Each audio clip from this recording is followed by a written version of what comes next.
Hello, everyone. Welcome to another episode of Relate to You. We are so excited to have you guys join us again for another episode. Today, we're going to be talking again about adulting. So, we encourage you guys to go watch our first episode. It was called Adulting Part 1.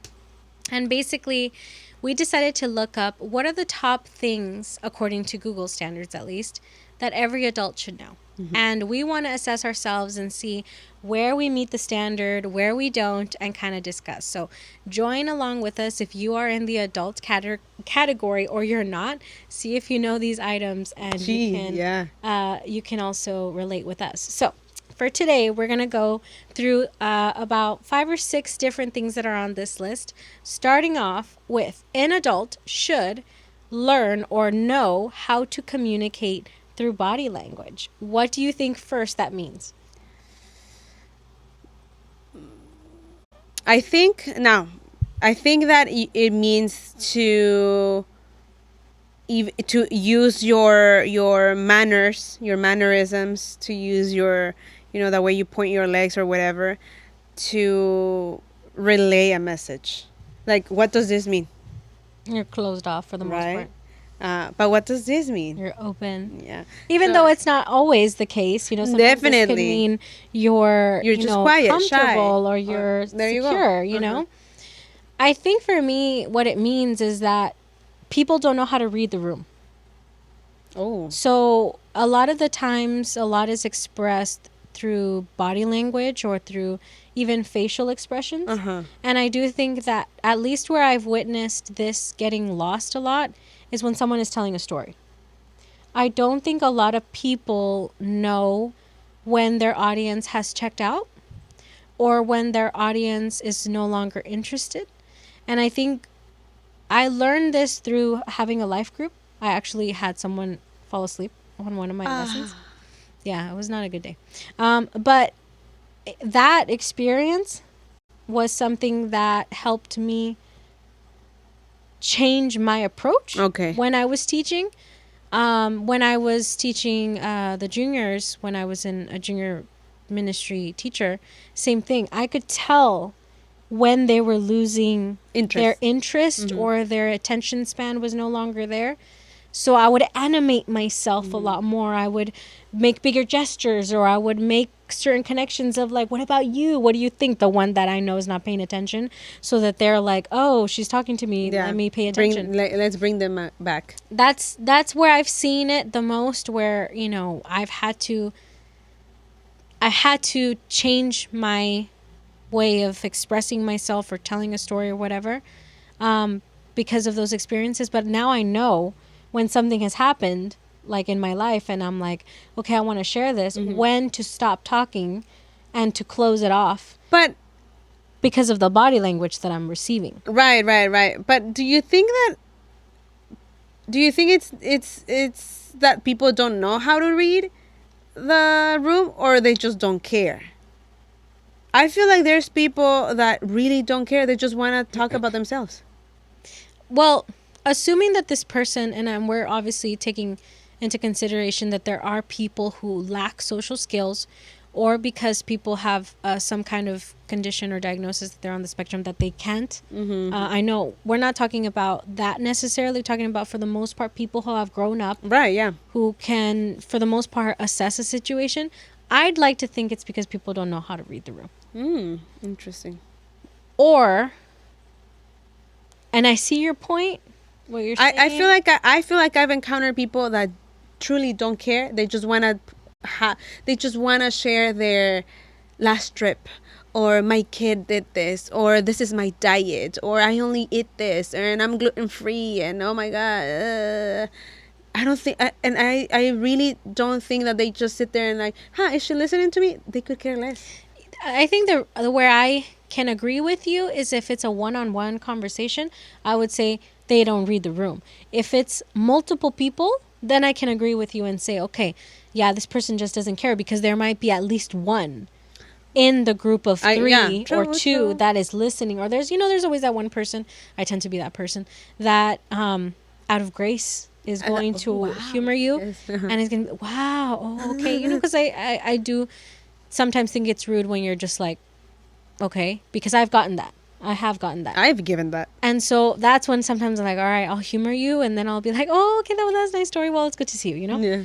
But for someone telling me a story and it's just one-on-one, and I am trying to give them signals with my body language that I need to leave or whatever, and they're not getting it, I tend to think that it's because they can't. They can't read it. Oh, Yeah. okay. So then, now that you touched on that, are you good at communicating with your body? I think I'm extremely good at communicating with my body. Wow. Because I'm extremely conscious of what other people are doing. I immediately become uncomfortable if you're uncomfortable. I mean, you have no idea how many times the first thing I tell her is not hi, how, good morning, or blah, blah, blah. I'm like, what's wrong? What's wrong? And because I'm reading everything. I'm reading what she's telling me. I'm reading her eyes. I'm reading her expression. I'm reading the slumpness of her arms. I'm reading the way she walked to me and the speed that she got to me. I'm reading the tone. Everything is an assessment the moment she comes to me, so that for me it's like, I can't greet you and tell you anything, because if you're not in the place that I need you to be, this is all a waste. And that's how I tend to be with her. Now that we don't see each other a lot, now I have to do that through text. Do you guys know how hard it is to assess someone through text message and be like, what does she mean? What is this? What is this lack of punctuation mean in this area? Could this mean? She never misses a point. She never misses that period. So I do think that I'm good at that one. What about you? I think I'm good at reading body language. I don't think I'm good at giving it. I don't think I'm good at communicating. Porque no sabes cómo, o porque no te importa. Maybe both. I do think, for example,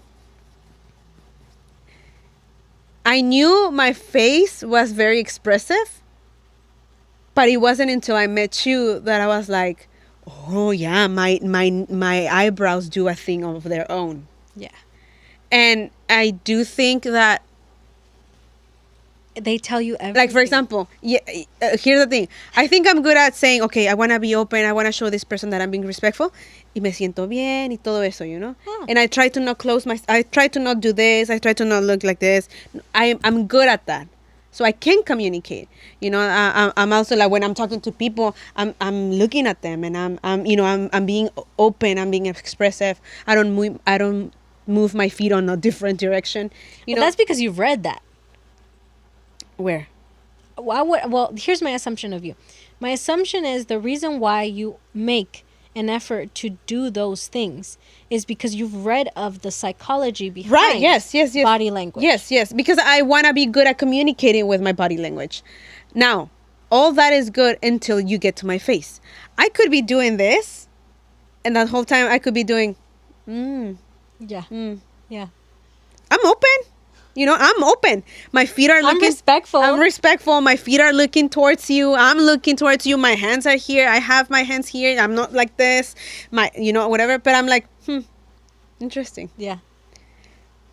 And I think my face right now, the eyebrows, is where I need to work on. Because sometimes I'll be like, oh, really? And I'll be like, And then there's one eyebrow that I raise. When I do something like this, It's so expressive. And so those, in that sense, I can't control this.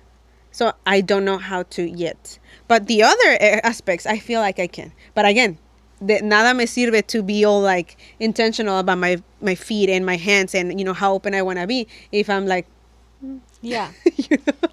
I think for a long time I was good at... Because part of it was my sisters and my mom. My mom is so like above all else almost. She really cares about impressions a lot, and so she trained us to be so aware of what we were giving off and how to cater and how to be respectful and siéntate bien y your tone y all of these things. I heard it all my life. My sisters are really big on that. Time and place. Plus, a lot of the content that I really enjoyed, like Regency films, Regency It's about books, that, yeah. it's all about we hide our emotions Yeah. and we hide Be how we really proper. feel, be proper. So now that I've become a lot more comfortable, partly because I'm growing up and I'm seeing the value of being more comfortable in expressing how I feel, especially my relationship with you. I have to control it now. And so I now have to be like, do I want to release this? Because now I realize I do have the power to express an emotion with my face. So am I ready for that? And am I ready for the repercussions of Yeah, someone reading right. that? So, yeah, I think it's important, but I don't think a lot of people have it. No, no, Definitely not. Definitely not. No. All right. Manage credit. Manage credit. What is credit? Or rather, what do you think when you think of managing credit? Okay. So a couple years ago, I would have told you debt. Oh, I would've told- credit debt. Immediately. That's Yeah, your association. immediately. Okay. I would have told you bad, negative, don't do it, Stay away. stay away. Now, Dave Ramsey would be proud. now I think credit, if managed correctly, it's a good thing. Right. Turns out that if you don't have credit, you can't buy a house, you can't buy a car. So there's a lot of things, which I think our system is kind of rigged in that sense. Because how can you be eligible to buy a car or whatever or a house while technically being in debt? Because credit is not a bad thing, but It's managing your debt. So, but now, I see it as a good thing. I guess I see it like, okay, it's necessary. You just need to learn how to do it. You just need to learn how to pay it back. Don't ever buy something that you can't afford. Yeah. So now, a couple of years ago, I buy at Ulta. I buy at Ulta, and I decided to apply for the credit card because I was like, why not? I'm always here, Let's do it. Let's do it. And then I do get rewards for it. So sometimes things me salen free, because Right. So I'm like, yeah, let's do it. Turns out that a $60 credit, because it was a credit, Mm-hmm. turned into a 150, and then that later turned into 250, Mm-hmm. and then that later turned into 300 and something, because I kept forgetting to pay it, and I kept getting The interest late and fee charge. over late fee. So that actually taught me how to manage Experience. my credit. So yeah, I wouldn't say I'm bad at it, but I don't know what's being proficient. I don't think I'm proficient yet. I think being proficient is, let's just say you have $1,000 limit and you put $250. You have the decision to pay it off right away, or you have the decision to pay $25 in monthly payments. Obviously, you're going to pay interest eventually, but you're going to manage it. And I think someone who's proficient is someone who's disciplined enough to not add more to the card and stick to just paying the $250, and I'm trying to build my credit. I'll just pay the $25 minimum, but I'm not going to echarle más. Right. And I think that for me, that was one of the things that was hard to do, where it's like, okay, I'm going to use a credit card. And especially when I think my first credit card, I got it when I was a freshman in college. And it was hard because I was like, okay, $300. That's it. That's what I'm going to work with. Oh, I want a new dress. Let's add $50 to that. Okay, your minimum payment doesn't change. At least mine didn't. So it's still $25. It's fine. Who can't pay $25, right? Okay, $350. It's fine. I'm not gonna. Ya no lo voy a echar más. Yeah. Oh, I want to go out to eat. I'm gonna add $30. And now for me it was like, oh shoot, I have $1,000. No, I have $989 on a $100 limit card. And I've only been paying the minimum. That was Jesus. what was hard. When I first started, I was just like, I can't. Uh-huh. How am I going to pay this? When am I going to pay this? And then credit cards will always give you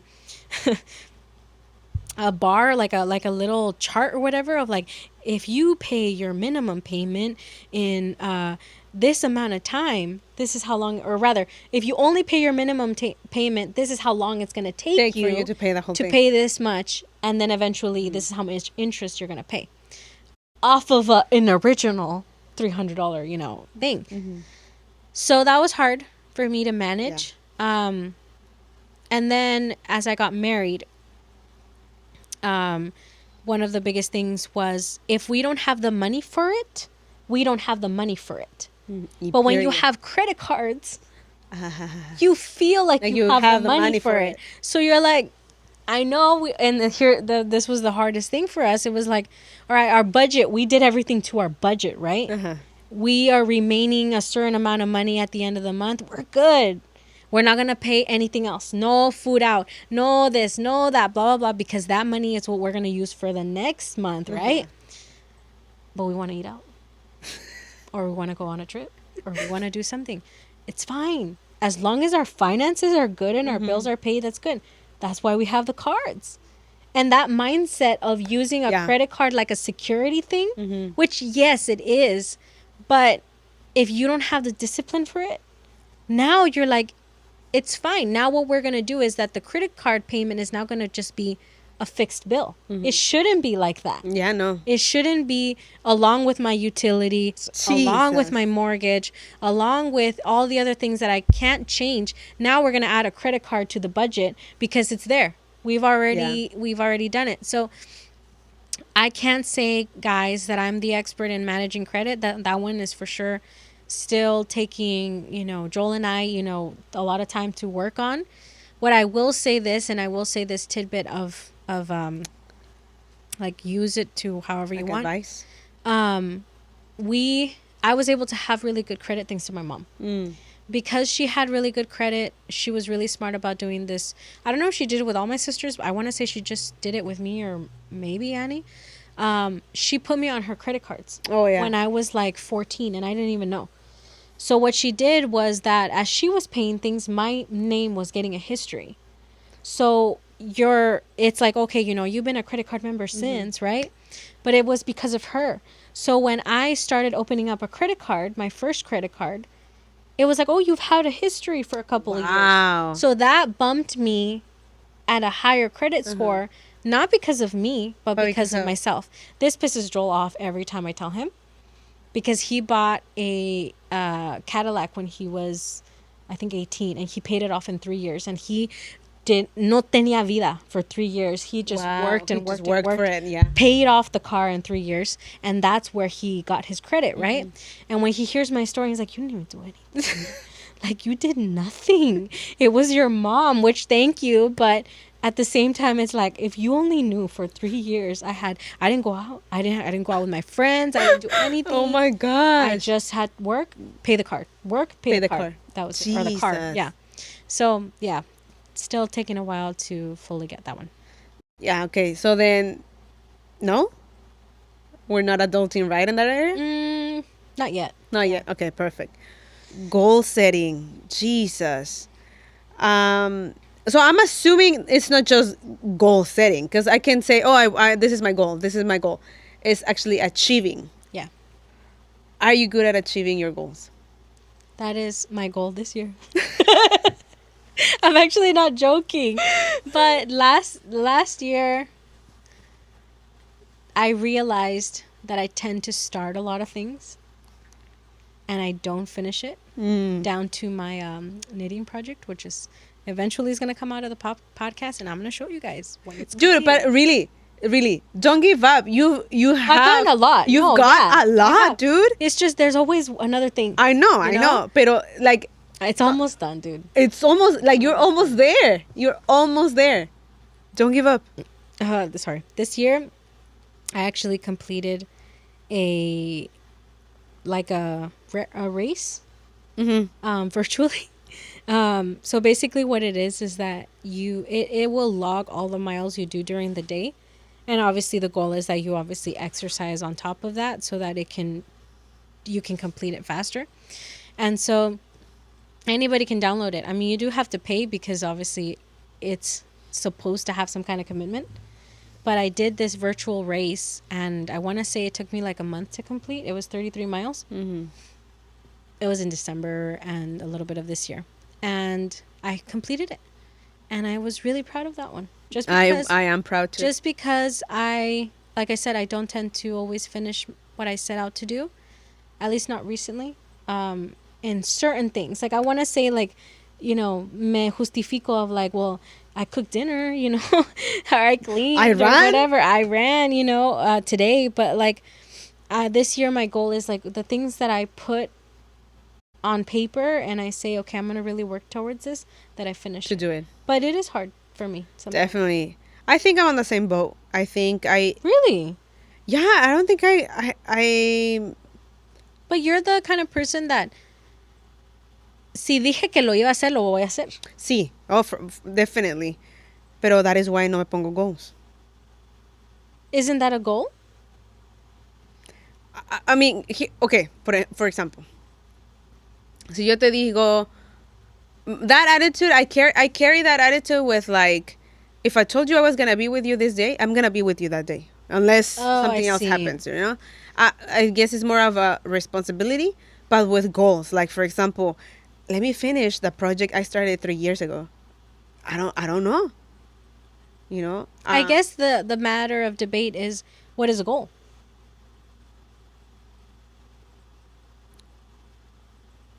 Well, Is a goal restricted to time frames? Like a specific time frame? That is what a goal. This No, year, I don't for think- example, I set out to lose weight, no, and I meet that goal. I don't think it's restricted to time. I at least I don't think it should be. Because I'm thinking, if this is referring to, I set a plan for myself, Mm-hmm. which I do every day. Today, I'm going to cook this. I'm going to wash that. Or I'm going to clean. Today's my wash day. Today's my clean the bathroom day. I do feel like I meet goals. No vivo mi vida. Like, well, today we'll figure out if I'm going to go to work. You know, like every single day, there are a set of responsibilities that I feel like I meet. The big ones, like losing weight and, you know, do this better in your character. Yes, those are major important goals, but I would say those are the ones that I really struggle with.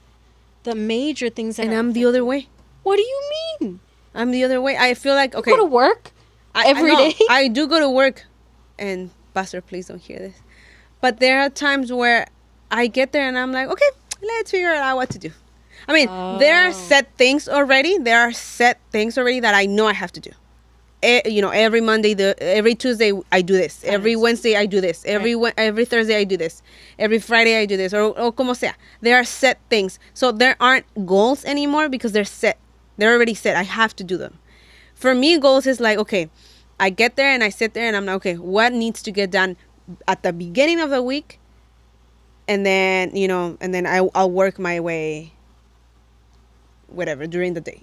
So I do meet goals, like task. You know, el Tuesday is not just about recording and finances. It's about, you know, what are we doing during the week? Maybe I forgot. Maybe we're doing an event and I forgot to post. So the post takes priority or something like that. Oh, you know, okay. so there are goals, but I'm more of a because I'm very disorganized. I am one of those that let's figure out what to do. You know, I'll go with the flow. You know, I'll go with the flow, and I think in my life, in the bigger goals, I'm the same way, but they're easier for me to achieve. For example, Mondays, which are my Day off. my day offs. Those are the days that I set out to wash, to clean, to leave me ready for the week. Do I do that every Monday? No, I don't. Oh, okay. You know, do I get to wash all 20 loads of clothing? No, I don't. If I'm blessed if I did 3. You know, like sometimes I'm like, okay, today's the day where I'm gonna read a book. I never get to it. Oh, today's the day where I'm finally gonna finish that embroidery thing. I don't get to it because Why? because I feel like they're small goals. I feel like, it's not gonna, but for example, big goals for me, I'm like, but for example, big have goals time. like, I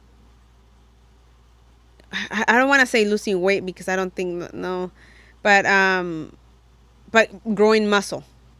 Oh, I'm gonna put in the work, and I know that every day I need to show up, even though it doesn't show every day. And that's It's the a thing. slow process. That's why I think I assumed that this would be high on your list. Because to me, the simple fact that you go to the gym every day, which is a huge commitment and discipline, I would assume that for the most part, in a lot of the areas in your life, you tend to carry that. In the big things, but in the small things, I don't know why. Maybe because I have that limited mindset of like, it's a small thing. Like this isn't gonna break me or make me. But if I really think about it, it does. Because for example, if I don't leave my room clean on Mondays, it's messy all week. It's harder. You have And it's harder. I take longer to get ready. Sometimes I don't even want to go in my room because it's just messy. Right. And so it really doesn't set me up for the week. Right. If anything, it sets me behind. It sets me back because now I'm disorganized. Now I'm like, where is that shirt that I left here when I finished laundry? God knows, en donde está lo demás limpio. Right. So I do think that for me, bigger goals are easier because I don't know. I don't know why they're easier. But small goals, they tend to be very tedious work for me. They tend to be very like... But then again, when I get to do them, it's like, man, that took me 30 minutes. I should have done it earlier. Yeah, it's funny. It's so funny. We're always on the opposite. I love the day to day, and that's why me justifico. Because I feel like I am organized. I do set out a to-do list and I complete it. I set timers on my thing. In 30 minutes, 40 minutes, voy a hacer esto. And I feel good. But I still haven't done the blanket. And I still haven't lost weight. And I still haven't bettered this aspect of my character. And I haven't done whatever my goals are. So I almost feel like, and I'm not saying this for you. I'm saying this for me. This is my thing. I don't feel like I'm getting a medal for doing what I had to do as a wife in that day. Because I already assume it's like, I have to cook. I have to clean. There's no way of getting out of it, because Joel's going to say something and he has his own responsibilities, right? But I feel like I do miss out on a medal for the big things, because those are the things that I feel like I can still claim as a look, I did this. And my other responsibilities, todo mundo, down from my mother-in-law, my sister-in-law, tú no limpias, no cocinas, no haces esto. But if I were to lose weight, if I were to meet those big goals, then I'd be like, wow, si estás haciendo algo. Does that make sense? So I feel like the standard went up when I got married. Because when I was single, dude, it was nice. It was nice. And it was nice because I didn't feel that pressure. I didn't feel that pressure of, now I need to do something. Right. Now, like for example, there's even the pressure of getting pregnant. You got married, you did it. We have an expectation of you. Are you a good wife? Are you cleaning? Are you cooking? Are you do whatever, your husband? But what's the next big thing you're gonna do? You're gonna have a kid. And once you have that kid, when are you gonna have the other one? And so, do you get what I'm saying? It's a lot of pressure. When you're not dating, why aren't you dating? When you're dating, when are you gonna get married? When you're married, when are you gonna have kids? When you have one kid, when are you gonna have the other kid? And it's just a never ending thing. But then my work brings the other my work. My brain works the other way, because I'm good on my big goals. I justify not doing the small ones. Right. Because I'm like, I'm maintaining my weight. Right. I'm better than I was last year as a person. Oh my God, today I was challenged in this area and I was victorious, and thank God for it, And so I do think that because of that, I justify, ¿qué tiene si mi ropa está está en el piso? ¿Qué tiene? Si, and then sometimes I just get these spurts of the moment where I paint and I have a nice painting, or I do something else, something creative. And I look at the project, that big embroidery project that I haven't finished in 3 years, and I'm like, but look, today I painted 3 things, and they're lovely. And I completely justify myself with like, the embroidery thing can wait, So I do, like, for example, there's been times where I don't want to clean my room, but the bathrooms are clean, the kitchen is clean, like everything in my house is spotless because my mom and I were really hassled all day. And I justify today was hard. Yeah. I helped my mom with the kitchen. Yeah. We washed the floors. Yeah. Like, man, I did this. I went to this. Today was a busy day. I don't have time to clean my room. I'm not going to. So, or those days where I want to do, I don't know, I want to get creative in the kitchen y me pongo a hacer mermelada o me pongo a hacer chamoy. Same thing. Se me fue todo el día en el chamoy. Which you haven't made in a while. I know. It's summer. Come summer, guys. Come summer. Se viene estoy haciendo chamoy, and it's okay. I didn't get to clean my room. I didn't get to clean other stuff. I didn't get to do this. I didn't get to do this. But guess what? I was productive. I made chamoy. So Despite it all, despite of the fact that we read both of our situations differently, I do think that at the core of it, we think goals are important. Yes, they are. Meeting goals are important. And so I think that despite of the fact that we lack, I think and as an adult, we can say that we value the importance of it. Yeah. So half. Half and half. Half and half. What about mending your clothes?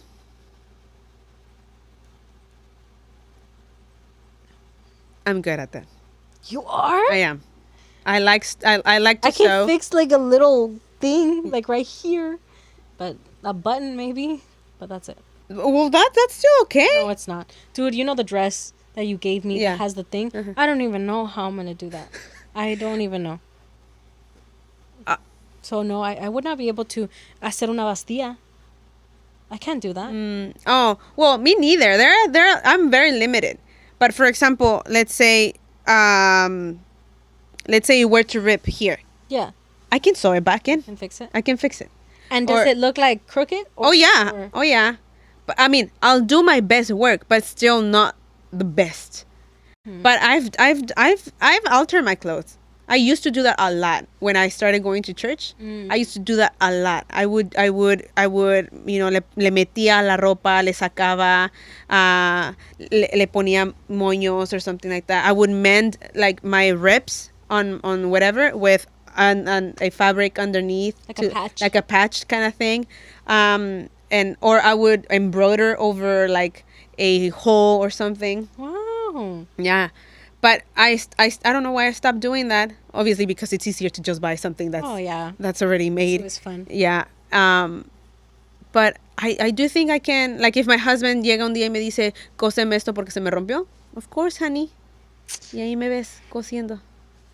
Like I said, like I can do a line, but a lot of the times I don't want to put in the work to really be meticulous about doing it really well. So a lot of the times there's gaps in between. That's what I tend to struggle with. So it's like it's worse. Yeah. Okay. And so I would say no, I really don't meet the standard. No, even the slits on a lot of my dresses, yo se las coso. Wow, dude.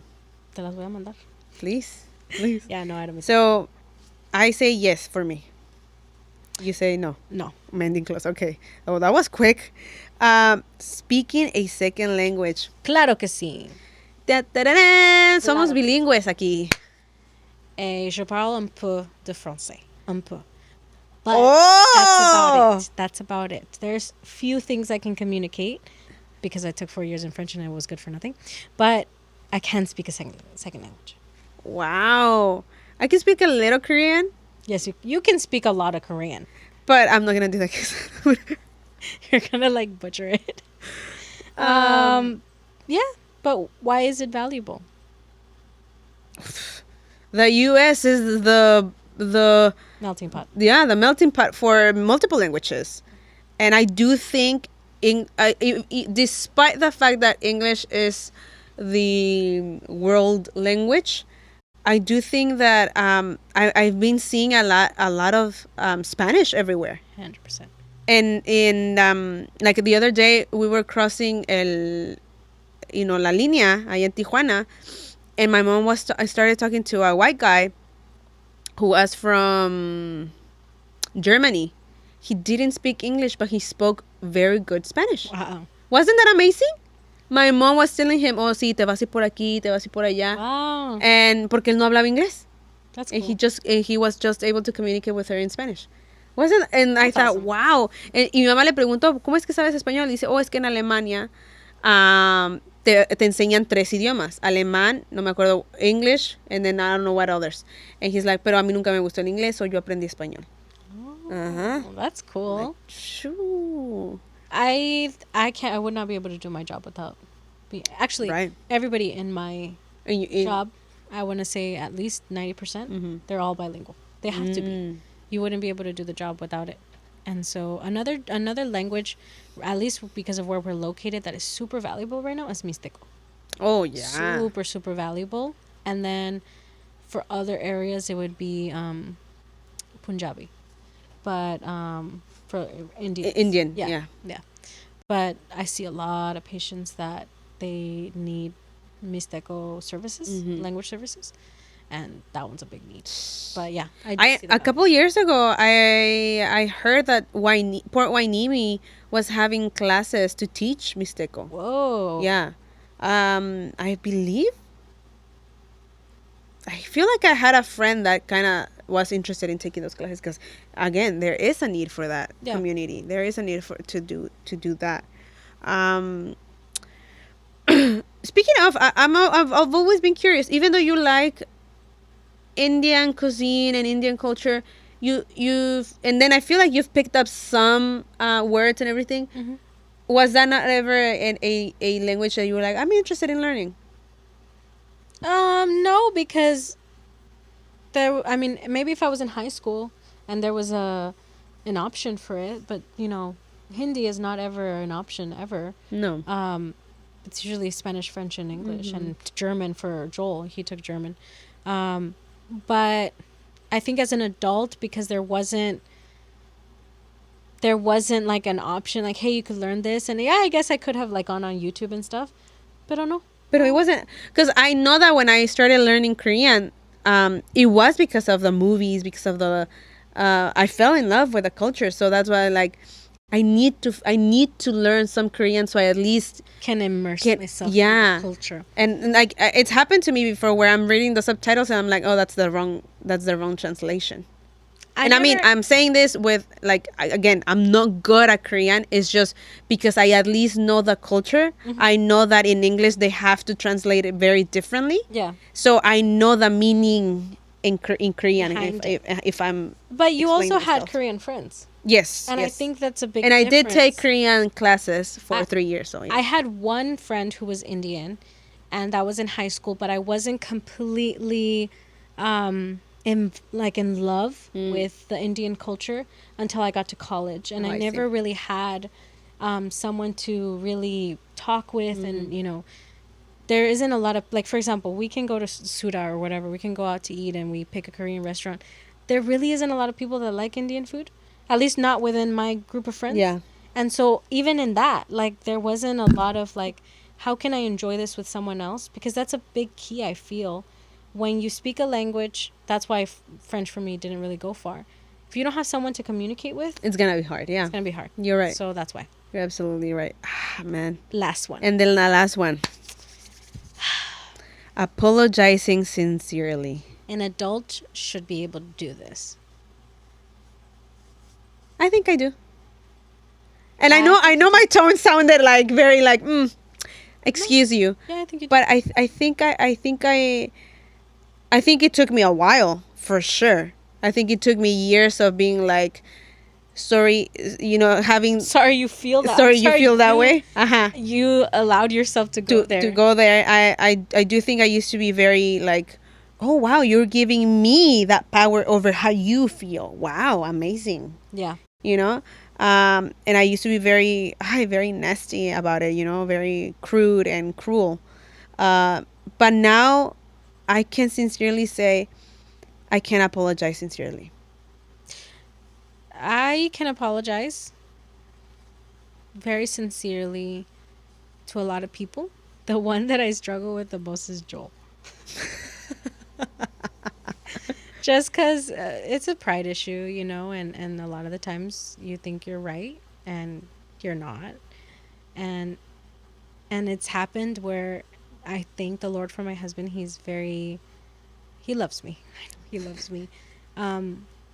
He will reach out to me first. He, even when I know that he knows that I'm wrong, he'll rub my back. He'll open the door, you know, like, hey, are you okay? You know, and just kind of like open the door. I'm sure, like checking if the coast is clear in a way, if I can approach you. Right. And a lot of the times I'm like, stop. Just don't touch me right now. Like, give me a second or whatever, you know. And I don't want to let it go. And I'm just like, and then I feel, and then he's like, all right, you know, because he's tampoco no me va a rogar. Right. El hombre es hombre. And he's like, all right. So then he'll, you know, walk away or turn around or whatever, you know. The worst part is when we're in bed together and this happens, because it's at night and I turn my back. So he turns his back. And then I'm like waiting. Waiting. Like, I haven't felt anybody like rub my back. And he's already, dude, I remember one time it happened, and it happens often because Joel is amazing and humble and loving and genuine. But because he won't beg you, he's like, ¿Tú quieres estar enojada? Stay like that. So I remember one time he started snoring. Oh, I was so mad. I was like, are you kidding me right now? I'm fuming. You're okay that we haven't made pases and you're sleeping? So I started moving around and tossing in the bed, and he would just kind of, oh, babe? And I wouldn't say anything. I would just stay quiet because I'm just like, I'm waiting. And then I'm like, oh my God, dude. So then at some point I start crying because I'm mad and I'm like, can't believe it. He hasn't asked forgiveness and blah, blah, blah.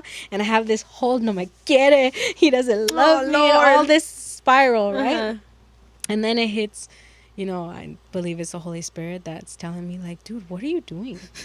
Ya es hora de dormir. Like, why are you haciéndote una novela ahí in the corner? Your husband's already tired and asleep. And then I'm like, he has to wake up early tomorrow and I'm over here. And then that's when I'm like, babe, babe. And he'll wake up and he's like, yes.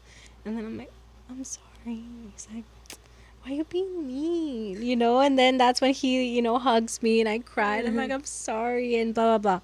So I think with Joel, sometimes it is hard for me. Not all the time. Not as much as when we first got married. I can tell you that. But with other people, especially this one, I tend to be the first. I'm like, I'm sorry, dude. Like, yeah, it's me. Yeah, I'm wrong. Let's stop. I don't want to fight with you. Because I think with Joel, I can kind of get a kick out of it. And I say that, hopefully he sees this with love. I don't get a kick out of fighting with you. I don't. There's no like, pues yo le voy a decir and blah, blah, blah. Because I know that with this one, if I ever open that door and I know I could take myself there, and I was like, what?